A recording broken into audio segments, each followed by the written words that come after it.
আজি কথা পাতিম স্বৰবৰ্ণ অৰ্থাৎ অ ফলাৰ আকাৰ ইকাৰবোৰ কেনেধৰণে প্ৰয়োগ কৰা হয়। উদাহৰণৰ সৈতে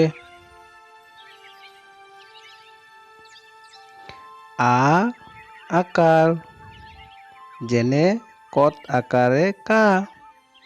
হস্ৰ ই ইকাৰ যেনে কত হস্ৰ ইকাৰে কি।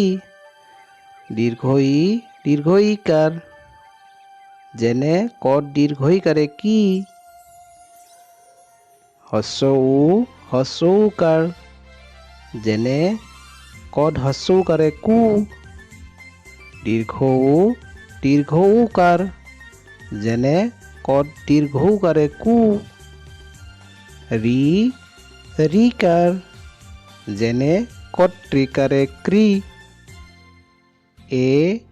এ কাৰ যেনে কত একাৰে কে। ঐ কাৰ যেনে কত ঐকাৰে কৈ। ও কাৰ যেনে কত ওকাৰে কো।